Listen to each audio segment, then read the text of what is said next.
Hey, Salamarati, Douglas Elliman, how are you today? Listen, I was playing cards with some friends the other day, and I looked around the table and I said, all these guys are retired. They're my age, a little older, but they're all retired. And I said, we got to cut the game short. I'm the only one that actually is working around here. And one of my buddies looked at me and goes, you call what you do work? And I said, well, if it's done right, real estate agents, we're the Rodney Dangerfield, no respect of businesses. Now, people think you show a house and cash your check, show a house and cash your check, show a house and cash your check. Uh, no, not really. So I jotted down some notes here for what happened one particular day in real estate. A typical day for most part. Aside from going through my emails in the morning, checking them out, responding to agents, responding to sellers, responding to buyers, marketing emails that come through, junk emails, of course, that come through. I had to go visit a homeowner they don't live there, but I had to check on their house. They're not there. And we had an out of possession document that needed to be signed. The title company is requiring this document to sign before we close. It's a bunch of nonsense. I'm sorry to say that. But I had to drop off a letter at the neighbor, and then I drove around to the house and noticed there's a note from the water company. There was a reading that had to happen. So then I called the attorney, made sure that the reading was getting taken care of, and told them I dropped the paperwork off at the neighbor. Hopefully we can get them to sign without too much trouble. Then I have another piece of property. It's a land that was subdivided many years ago, and we finally sold the lot that we took off the property. Obviously, the town of Huntington now said, hey, listen, we got some tree permits that weren't handled properly. Maybe they weren't paid for. Town wants their little bit of a fee. But the owner's out of state, so I had to deal with code enforcement and say, what exactly do you need? I think she filed some paperwork, but something was misfiled. And we're also getting underground electric wires run to the lot, which is a requirement we had for actually closing and selling the land. So we called the code enforcement, called the electrician, and then called the owner, out-of-state owner, and let her know the update. Then I received a call from a past client interested in a home in the neighborhood. I haven't already seen the home, as I like to keep my, pulse on the community here. So I knew what the home was, and we discussed how that home might suit her and her family's needs and whether we should make an appointment for it. Thankfully, the past client called me, and I had already seen the home, so we're able to discuss it, knowing the inventory is very important in our business. Then I have a house that's in contract. It's been in contract for a while, and no appraisal has been set yet. We need to get an appraisal for a mortgage before we can close, and it's been a little while. So I called the mortgage company. Hey, it's been a few weeks. When are we scheduling the appraiser? As real estate agents, unfortunately, we rely on so many other people to do their job so we can do ours. So we try to get that scheduled, put a little fire under the appraisal's butt, and try to get this thing scheduled so we can close. The buyer would like to buy, and the seller would like to sell, and we need them to help. Nextly, I called it coming soon. I have a coming soon listing. We list things. We have 2 weeks. It kind of gives the owner a deadline.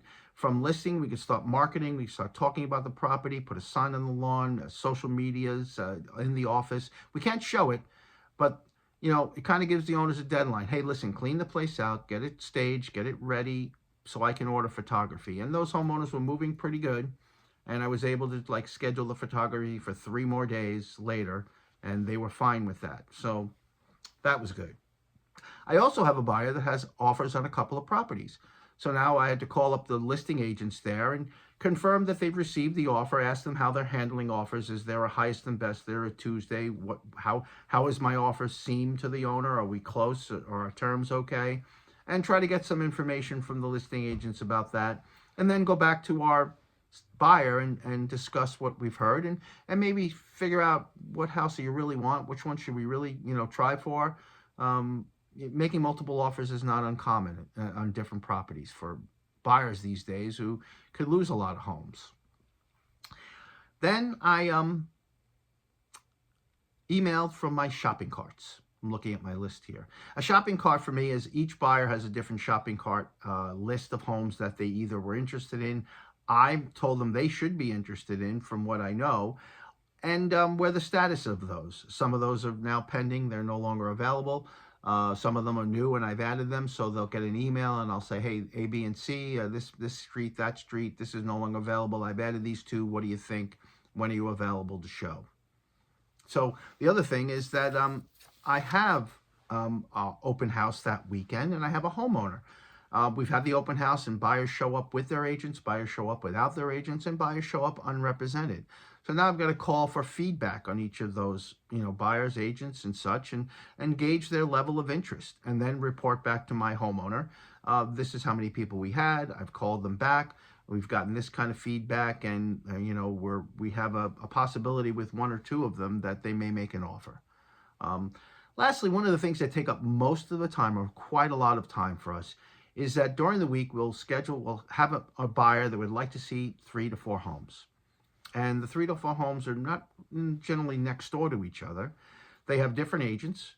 Some of them are vacant. Some of them are agents that have to accompany. Some of them are sellers that have dogs or children or work from home. Scheduling 4 appointments for a Saturday afternoon to keep them as close together and in order so you're not zigzagging across the town is difficult.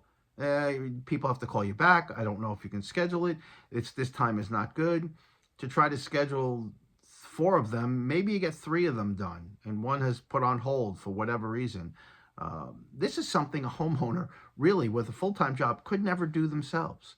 Without, they could do it. It's just very time-consuming. Without having 2 homes and a 2-hour layover, like in a plane layover in Baltimore, and then 2 more homes. So try to keep things together in a nice order, in a compact time frame, a time frame that works for the buyer as well. That takes up a lot of time sometimes. So we'll also call during the day. Old past clients, how are you doing? What are your plans for 2025?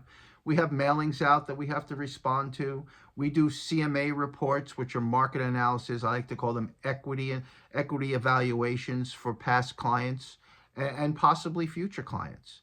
The role of a real estate agent is it's never dull. It's different every day. Different, talking to different people, different homes.